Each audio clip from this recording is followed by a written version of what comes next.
part 2. I simplified using the 2, and 8 divided by 2 is 4, 14 divided by 2 is 7. I cannot simplify any further, so my lowest term's answer is 4/7. Okay, let's take a peek. We have just a couple of more to look at. The next one says, in a recent survey, 2/5 of the people surveyed said that their favorite food is pizza. 1/4 said hot dogs is their favorite, and 3/10 said popcorn. Place in order from least to greatest the results of the survey. And one thing I noticed on your papers, looking at your scratch work, is you guys are stuck on using the butterfly method, and that's okay if you're just working with 2 numbers. But when you were given the 3 or 4 numbers, you did not know what to do. Those of you that got this one correct remembered, oh, you must have the same or common denominators. So I'll start by writing my 3 fractions because I do not have same or common denominators with my fractions. I create my chart to put my denominators on there. 5, 4, 10. I'll start with my biggest number, multiplying out a few times. 10, 20, 30, 40. Next, go to the next largest number, 5. 5, 10, 15, 20. I'll stop there because I have a 20 and a 20. Can I multiply anything by 4 to get 20? I can. So I know right away that 20 is going to be my new denominator for each of my fractions.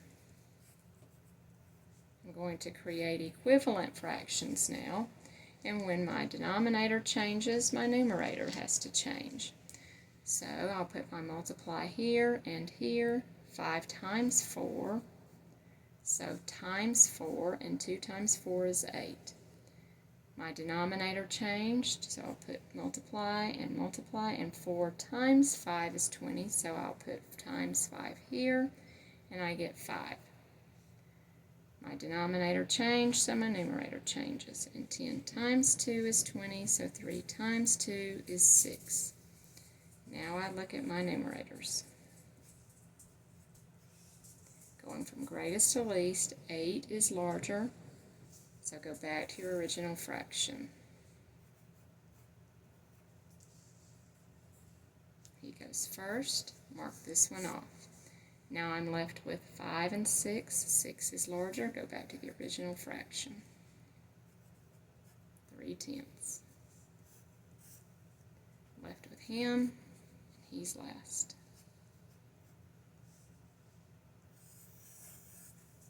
So going from greatest to least, I have 2/5, 3/10, and then 1/4.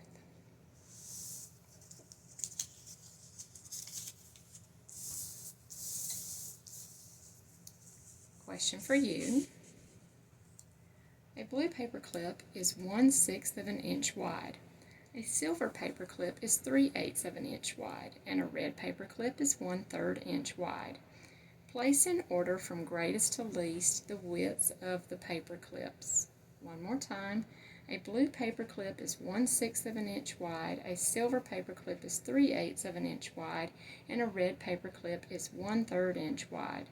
Place in order from greatest to least the widths of the paper clips. Pause the video, work this out on your paper. Cannot use the butterfly method to do this. Once you've double-checked your work, press play and check your work here.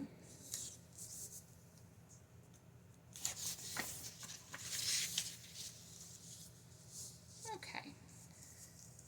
So I see that, again, I'm going from greatest to least. Sometimes you'll go from least to greatest, and make sure you're reading and following that carefully. I look at my 3 fractions. I don't have common denominators, so I know I need to make a list of my fractions in an up and down or vertical column. 3/8, and 1/3. Go ahead and get that set up because I know I'm going to create equivalent fractions with new denominators and new numerators. Make my chart with my denominators, the numbers on the bottom, 6, 8, and 3.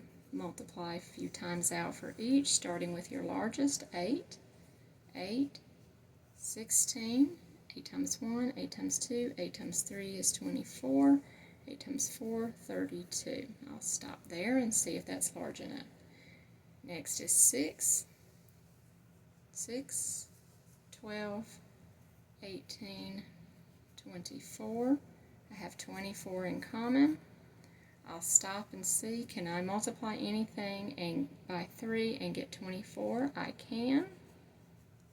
So 24 is going to be my common denominator. So I go ahead and put that under my fraction bar. And anytime my denominator changes, my numerator has to change. And you can only use multiplication and division to change these.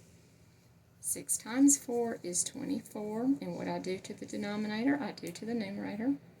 So 1 times 4 is 4. 8 times 3 is 24, because I multiplied by 3 to the denominator, I multiply by 3 to the numerator, and I get 9. 3 times 8 is 24, so 1 times 8 is 8. I go back to my question, from greatest to least. I'm looking just at my numerators. I have 4, 9, and 8. 9 is larger.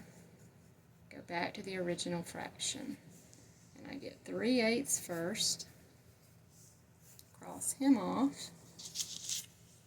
I'm left with 4 and 8. 8 is larger. So I go back to my original fraction. 1/3. Cross him off. And I'm left with this one. Go back to the original fraction, and I have 1/6 is last.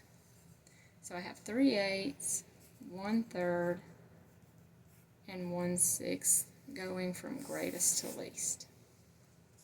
All right. The next question says to write 8/25 as a decimal. 8/25 as a decimal. Well, we remember our decimal place values. I have tenths, hundredths, and thousandths. So that means that my denominator has to be either a 10, a 100, or a 1,000. 25 is not any of those, so I'm going to be working with equivalent fractions here. Can I say 25 times anything and get 10? No. 25 times anything and get 100? Well, I'm thinking of quarters with that 25, and it takes 4 quarters to make $1 or 100 cents. So 25 does go evenly into 100. I'll use 100. 25 times 4, and then times 4 gives me 32. I still have a fraction. The question is a decimal. So I take a look and see it's the hundredths place. 0.32. That is my decimal form. One for you. You write 4/20 as a decimal. Write 4/20 as a decimal. Pause the video, double check your work, and then double check yourself here with our work together when you're finished. Okay, so we're starting with 4/20, and it says to write it as a decimal, so I remember my decimal place values. I have tenths, hundredths, and thousandths. My denominators have to either be a 10, a 100, or a 20, but I have a 10, a 100, or a 1,000, but I have a 20, which is not going to work. So I know I have to find an equivalent fraction. 20 times nothing is 10, so I can't use 10. How many 20s would go into 100? Well, if you can't figure that out, then simply cover up that 0 and you have 2 and 10. And 2 times what is 10? 2 times 5. So 20 times 5 would be 100. So I can use 100. Because I multiplied the denominator by 5, I do the same to the numerator, and I get 20 hundredths. Now, we talked about how when you have zeros in both the numerator and denominator, they cancel each other out. One off the top, one off the bottom. Done on the top, so I'm done on the bottom. So I get 2 tenths. And I know that I have a tenths place, so 0 decimal 2. My 2 is in the tenths place. And that is how you would write 4/20ths as a decimal. One last question.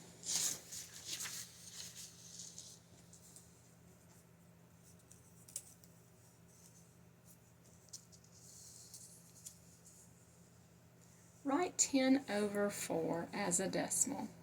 10 over 4. Well, this is a mixed number, so I have to start by making, it's an improper fraction, so I have to start by making it a mixed number using in and out. 4 goes into 10 2 times. I get 8, subtract, and get 2. Whole number, numerator, denominator, hey. So 2 and 2/4. I can simplify this. It takes 2 2's to make 1 4, so that means that 2 is half of 4, so that is equal to 2 1/2. But I still don't have this in a decimal form. I remember my decimal place values: tenths, hundredths, and thousandths. So I have to get an equivalent fraction. 2 times what is 10? It'll go in there 5 times, so I can use 10 this time as my denominator. But when I change the denominator, I have to change the numerator.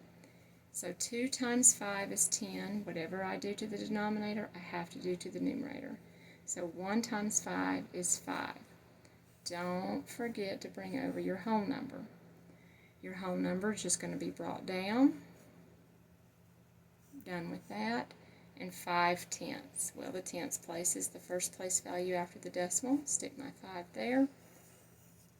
2 and 5 tenths. And the last one for you guys to work, write as a decimal 12/5, or 12 over 5. Write 12/5 or 12 over 5 as a decimal. Pause now and work this out on your paper. When you're finished and you've double checked, press the play button and check your work here. Okay, so if we're starting with 12/5, we know right away that we have to convert, and convert means to change this to a mixed number. This is an improper fraction when the top number or the numerator is bigger than the bottom number or the denominator. So I use in and out because all fractions are division problems. 12 is my inside number or my dividend. 5 is my outside number or my divisor. 5 goes into 12 2 times. 2 times 5 is 10. Subtract and get 2. Whole number, numerator, denominator, hey. So 2 and 2/5. I still don't have it written as a decimal, so I remember my decimal place values: tenths, hundredths, and thousandths. So let's figure out the easiest one to use. I can say 5 times 2 is 10, so 5 goes into 10 evenly. So 10 becomes my new denominator. If my denominator changes, so does my numerator. And I'm going to say times 2 to my denominator, times 2 to the numerator, and I get 4. Don't forget to bring over and squeeze in your whole number 2. So let me rewrite that. I have 2 and 4 tenths. Bring down the whole number with a decimal behind it. The tenths place is the first place value after the decimal point, so that's where my 4 will go. 2 4/10. Okay, guys, that's it.